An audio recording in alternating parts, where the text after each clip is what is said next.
See this quote up here? That's a quote from somebody. All right, you guys stand up around this. All right, life is like a game of King of the Mountain. You know who said that? Bro, you know who said that? I said that. That's my quote. All right, you ready? So, do you, that's the thing you do when you teach a class. You can just put a quote up and be like, it sounds efficient. When I put the quotation marks around it, sounds really smart, doesn't it? It's just like some random idea I had the other day. I don't know. So you ready? So do you know what King of the Mountain? Do you know what King of the Mountain is? Can you give him a microphone? Can you say it? Explain it. So I think it's like everyone's like competing for like the top spot kind of thing. You know, Yeah. like you're trying to like everyone wants to be number one pretty much. So like, we used to play this as kids. You would get to the bottom of a hill. Oh, King of the Hill, pretty much. King of the Hill. Yeah, Dude, it's King of the Hill. King of the Yeah, King of you the know, Cool. right? Yeah, and so you climb up the hill. There's a person at the top, and they got to just keep kicking you down the hill, and you got to dislodge that person, and then you want to be on top of the hill, and then everybody else goes back down, and they come up and they try to dislodge you. It's a stupid game that people play, but it's fun for some reason. Okay, so here's what happens. Okay, here we'll put the microphones over here for a second. All right, you ready? You hold on to that one. You can just turn it off. So here's what we're gonna do a proverbial King of the Mountains. So follow me around this mountain, right? And we're gonna go around. It's like musical chairs. Everyone's played musical chairs, right? So we want one of us to get on top of this mountain here. So at some point we're gonna ring a bell, and we got to scramble to the top, and then the one who gets on the top is gonna be the winner. Okay, got it? So you see how this is like the game of life. And we're going to figure this out. All right, so you're always, now here's the thing. Who's going to have the advantage here? Who do you think's going to have the advantage? Look around.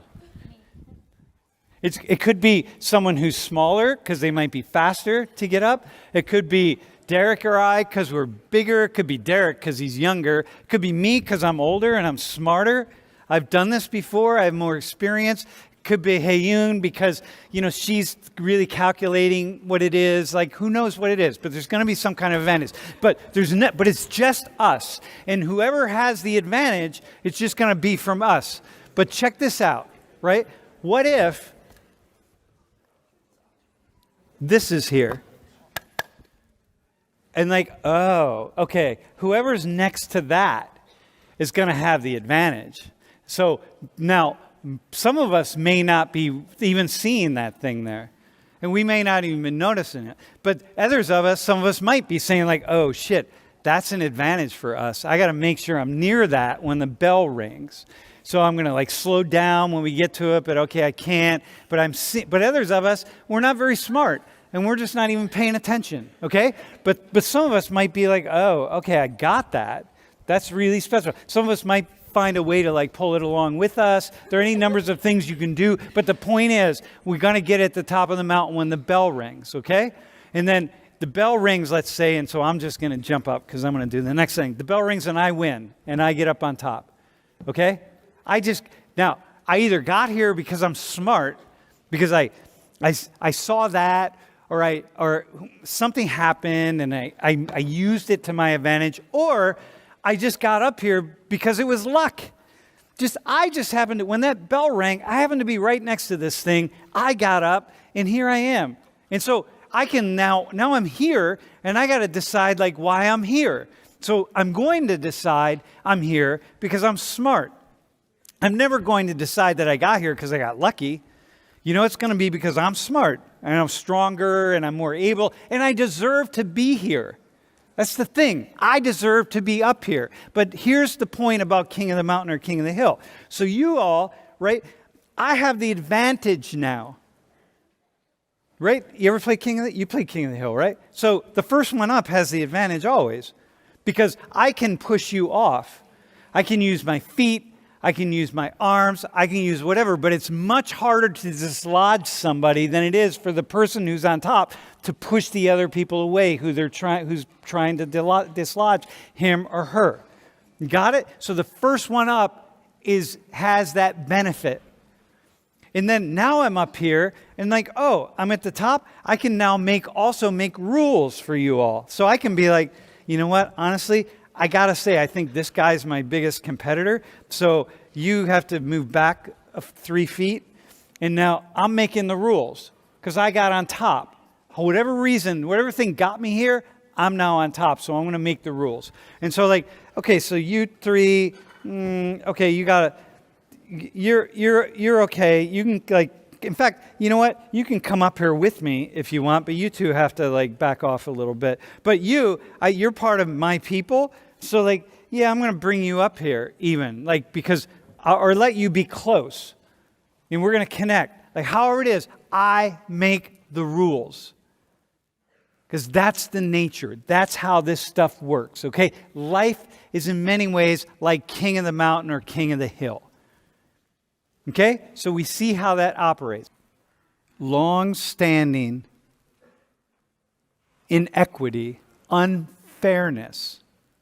Long-standing unfairness. You can just continue on with the unfairness. But if you want to try to have the society that probably most people would like to have, that you want to try to soften the edges, right? You want to try to like figure out a way to just make it a little better for everybody, okay? So now, when I look at this median household net worth, this is from 2016, and you look at these numbers here, this is serious. The median household net worth, even though it's 2016, so this is you add up, a household adds up all of their wealth and their goods, and they subtract all their debt, and this is what's left over, okay? Median household. That means half, if you take like white households, that means half of all white households have 171,000 or more in net worth, and half have less. And this isn't just in 2016. This is the accumulation of legacies of generations. So it's not just like my family or your family or your family. It's your parents and your grandparents and their parents and their parents and aunts and uncles and all this extended family. This is like a household is the accumulation of legacies of family members. So when we see these distinct differences here, you got to stop and say like, yo, what is happening here? And the reason, by the way, Asian households, Asian American households, don't have higher net worth. When Asian Americans have higher salaries, Asian Americans don't have enough time in the United States to build up the net worth. And so therefore it's not higher, even though Asian salaries are higher. When you pulled up the average income and net worth of all groups, I thought Asian ranked number one for both. Asian ranks, no, not on net worth. No, Not on net because worth. white people they just have a legacy of time. Asians don't have that. Yeah. Because Asians are, look, you have like the Asian population that's really well off, and then you have the Asian population that's not well off at all, okay? And has not accumulated net worth and don't have the time. All right, so listen, man. Let's go to the next slide. Okay, here, let me just show you this. So now understand that we're talking about legacies. So this is affirmative action, right? Remember, taking action, some kind of direct action to rectify all of the history and legacies of inequity and inequality, okay? Because remember the story here with us on the stairs. It's like we're going to tell her, like, listen, you're not equal with him. So now what you got to do is like we've removed the barriers from you. You're now competing. You're expected to compete with him on an equal playing field. But like, wait, hang on a second. Like, how am I going to compete with him on an equal playing field? Like, it's not equal. It's not equal because of the historical legacy. So let's look at this. Household wealth, right? So we look at total household wealth here, okay? And everything we add up, and we have 1983, we look at 2013, this is whites. look at blacks and household wealth. This is not median. This is mean. It's not median, so it's much higher. Look at blacks, and then we think like, okay, well, but we're going to take the barriers away, continue to take them away. We're going to have more black people into Penn State, more black people opportunities. We're going to have, hiring programs for black people. We're going to do all these things for black people, right?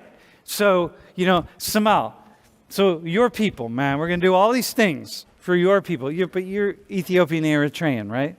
Okay, but you're still under the black category. Go to the next slide. But if we look at, this is 2013, this is the same one, go back one. This is this one right here, because look at the numbers, it's over 600. Okay, go forward. So here's this one. And then if we go forward, this is where white people will be. And then we look at black people like, no, you're not catching up. You're not going to catch up because you don't have what you need to catch up. You can't catch up. Because you got to do something. You either got to take this guy up here, bro. What's your name? Jim? Liam. You either got to take Liam, who was up here. Remember Liam up here? We either got to send Liam down there, or we got to move Angie up here. But if you don't do that, it's just going to be endless inequality because Angie's going to move up, but Liam's going to move up. And so at what point in time, it's like, where's the fairness? Like, where's the fairness at, right? So you see that. Like, how? It's okay, so I don't know. You know what I mean? But if we take Liam and say we're going to move you down, Liam's going to be like, oh, that's not fair. Like, that's not fair. And well, I don't know. Like, is it not? I don't know. You all are going to decide that. Okay, go to the next slide. So here we see the importance of it. Remember this? When Will was here, I talked about this. Like, look at this. Family income, it shapes how you do on the SATs, man. It's like, come on. So we know this stuff matters in that way. Okay, cool? You see, like, this is historical legacies.